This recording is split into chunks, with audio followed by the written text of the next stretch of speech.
So ngayon mga ka-jersey, no, andito ako ngayon sa warehouse ng ayan, no, warehouse dito sa ES Print. So pipick upin natin yung binili nating printer, no. Kasi kulang na kami sa printer. So sobrang dami na ng order, medyo kailangan na ng extra printer. So ayan, medyo na-late ako, medyo ma-traffic kasi. Ayan, naka-ready na yung ating van. So ilalagay na lang yung printer dun.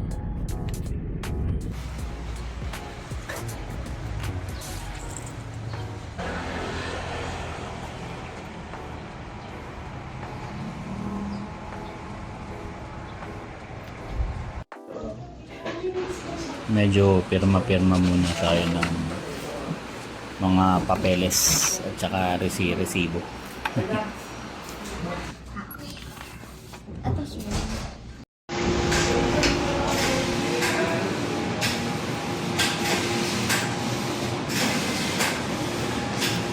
Ma'am, diretso alis na ba yan? Kukunin ko yung ID ko kung ano. Pa-explain mo.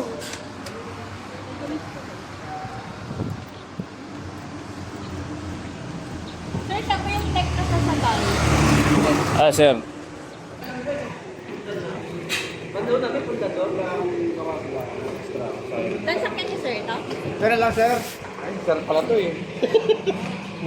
Kasi pumunta walang document. Sabi ko, sir, hanap ko ng document to. Pinabalik Hindi, ko. pinapark lang ako eh. Wala kasing park Saan ba doon. to, sir, dyan? Napa-document lang sa akin.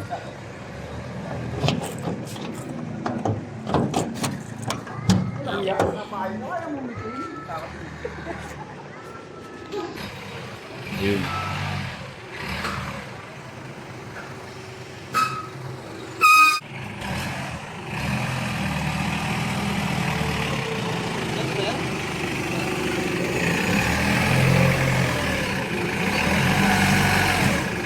Hindi ba yan mo lang? Kasi yan.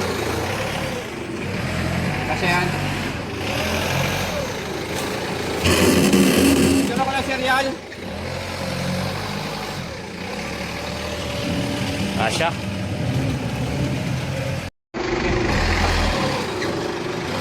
Dali ako dyan. Okay. Hop. Hop. Okay. Paano? Konti ka lang. Konti. Okay. Hop. Hop. Okay, diretso.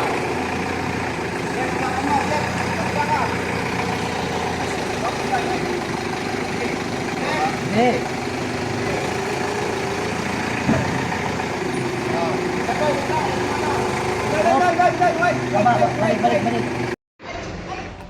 So yan, nailagay na mga ka-jersey, no? Itong Epson F6 430.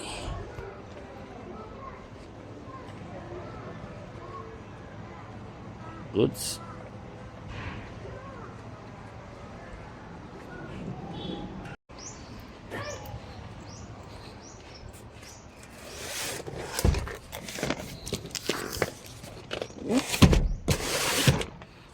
Yung ink.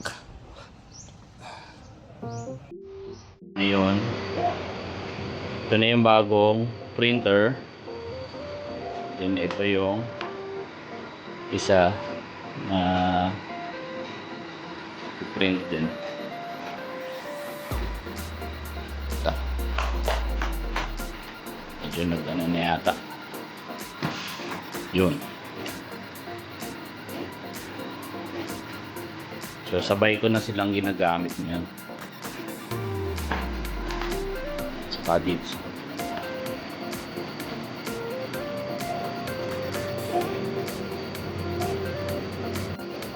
Mas mabilis tong bago kaysa doon sa kabila kasi pinagsasabay ko sila eh. Ayan o. Talagang tumatakbo ako dito sa kabila eh. Mas mabilis siya. mas 20% mas mabilis kaysa dito sa kabit.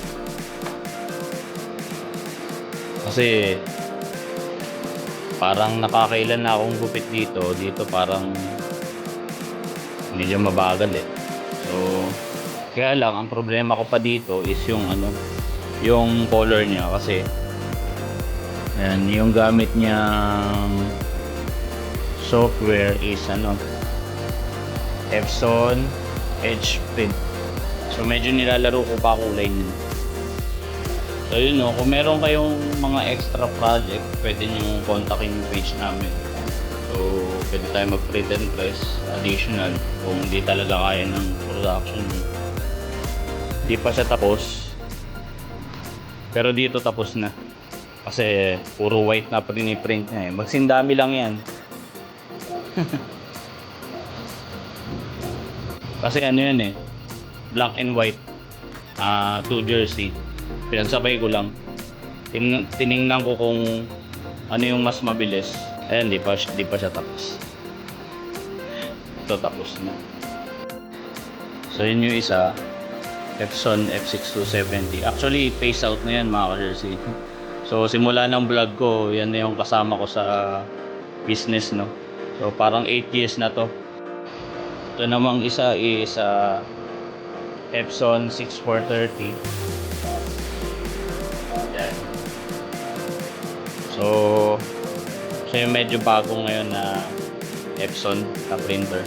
So yun lang mga ka-jersey, i-share ko lang sa inyo na ayun, ngayon tayo nakabili ng printer. Kasi kaya naman ng isa lang na printer eh. Kaya mag-alala dun sa mga naka-industrial.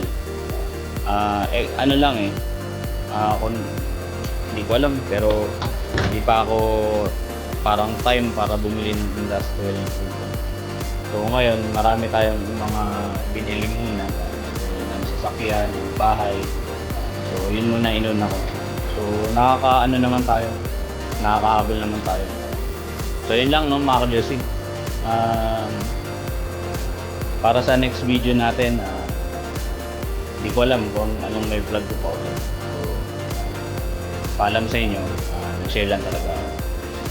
Bye.